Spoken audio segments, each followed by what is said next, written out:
All right. So, should you start a Turo business? Is that your side hustle? Is that what you're looking to? Are you looking for a side hustle?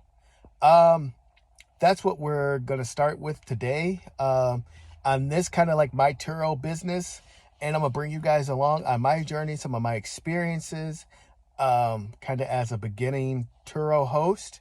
It is 2023, the beginning of 2023, so that's where I am.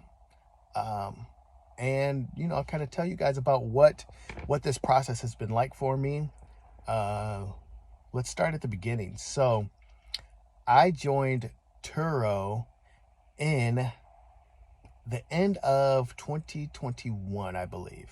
It was the end of 2021, and I had a very kind of rough start to it. So I had did maybe like one or two trips that somebody had booked my car, and it at some point someone did some damage to my car, so it was underneath. So it was like the undercarriage or something like that. So forgive me, not a car expert, don't pretend to be, I don't act like I am, but it was a couple $1,000s worth of damage to my car. And this was right at the beginning when I started Turo. So I did a couple trips, had that accident and damage to my car, and then had to get it fixed. And at that time, I couldn't afford to just get it fixed right away. So I didn't have the money saved up. I didn't have, that type of money. This was supposed to be a side hustle, and it was costing me money right out of the gate. So, it took me a while. I wasn't able to get it fixed in a week. It took me some time. So when I jumped into Turo, and also I'm going to jump around a little bit, but also I live in Michigan. So I'm in West Michigan, in the Grand Rapids area. Anywhere between October and like April, it can snow. So when I first joined, that's kind of where I was like, it snowed. Somebody had gotten kind of in an accident. I didn't know it at the time, so I didn't file a claim. I was right at the beginning. So right in my first month of Turo, all of this happened. So, it snows here, but I didn't know how to work the system. I didn't know how to file a claim. I didn't know how to do any of that. I had just joined the app, kind of like I can be that person sometimes where, oh, this is a great idea. I'm going to just do it and just sign up for it and just go for it. And I didn't have all of the knowledge that I needed to. So I didn't know how to file a claim. I didn't know how to do any of that part of Turo. So I ended up having to kind of pay for it. And then after that, I was really hesitant about continuing to rent my car out. So I took time off. I didn't do it until the springtime. I was like, bump this. Y'all not about to be messing up my car every other trip and me paying thousands of dollars for my car. And I only have the one car. So, you know, I was scarred. I was like, I'm not doing this. We're not going to do this in the wintertime. Nope. This will be springtime, summertime, fall. Cool, but we're not doing this in the wintertime. So I had like taken the winter off, and then I jumped back into Turo back in 2022. That spring, I jumped back in and put my car back out there.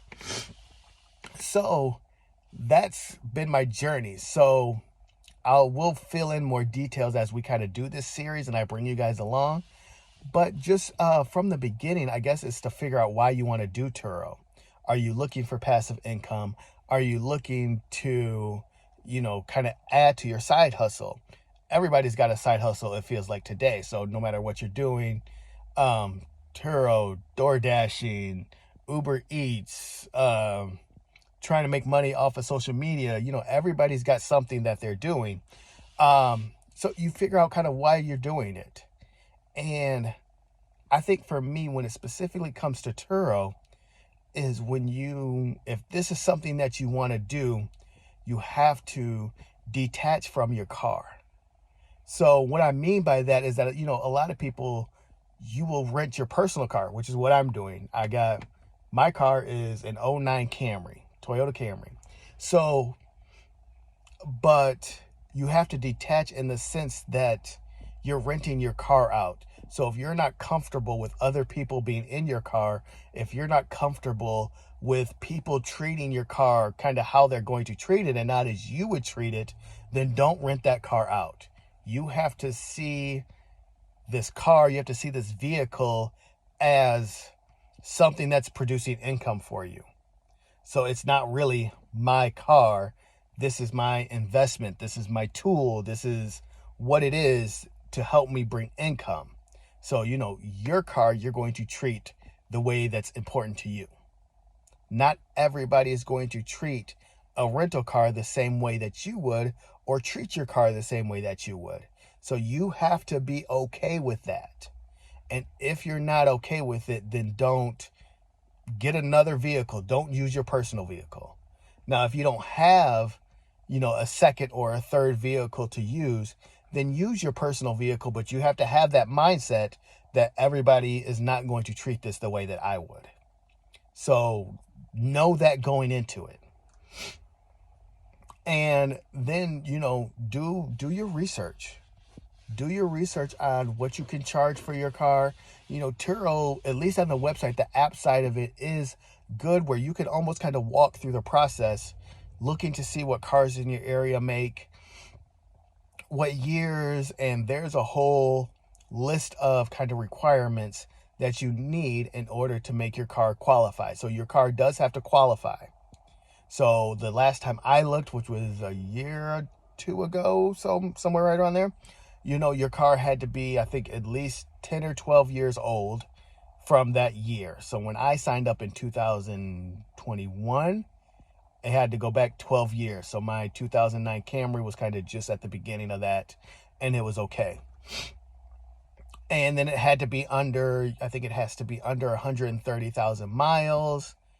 And then you have to get it inspected and like all of those sorts of things. So you can look on Turo's website, you can get all that. So, but know that if you're going to purchase a car, if you're using your own personal vehicle, know that and look for that stuff. So find out, does your car qualify before you get excited and before you jump in and go through this whole process. Do your homework, look for it. I did all of that and I was okay. And, there's a reason I chose my car. I chose a Camry because it's a car that can be, you could put a lot of miles on it. The maintenance is pretty low maintenance as you go. So I was okay with renting my car. So that's kind of the journey. I'm going to get into more details probably in my next video and make this kind of my Turo series. If you guys are enjoying it, but if this is what you're looking for, feel free to ask questions. Leave a question in the comment, or, if you're looking for side hustles, we can go over that too. But I'm going to bring you guys along on my Turo adventures, Turo business. I'm not sure what we're calling it, but that's kind of where it is. And, don't be intimidated. That would be the other thing I see, or that you can experience, is if you are thinking about doing something and you start researching it, you will see all of the gurus and, specifically like online. And, when you start researching people that are doing Turo, you will see people with 100 cars, 50 cars, people that have fleets of 20 cars. Oh, how to make $100,000 during Turo and all of that. And I will tell you guys, I'm not that person. I haven't gotten there yet. I have one vehicle that I rent out. I would like to add another one some point this year, but I'm not in a big city. I'm not in Atlanta, New York. I'm not in any of those markets. So I am in a Midwest in Michigan. Grand Rapids, I think, is the second or third largest city in Michigan, but it's still growing, so that's where I am. I've got one car. This is what I'm using. I rent it out when I can, and I'll bring you guys along the journey, give you some of my thoughts, reflections, things that I learned, observations. All of that is that, I figure we'll go through this together. And if you guys are interested in Turo, or if you are interested in renting the car, Cool. That's great. But I'll bring you along my journey and let you know. Have I officially set up a Turo business? No, I haven't formed my LLC and all that sort of stuff. All that takes money. All that takes time. I will get there at some point. But I am still very much in the beginning parts and the beginning phases of this, and figuring out like, okay, is this for my market? Is this a great idea? Is this something that I'm really going to do and pursue? And so far the answer is yes. So I hope this was encouraging to you. You can subscribe to the video, do what you like, watch the video. But yeah, thank you for joining, and on to the next. So the next video, I think I will do these weekly and have a weekly kind of Turo series, and we'll go from there. So, all right. Thanks guys for watching, and I will see you later.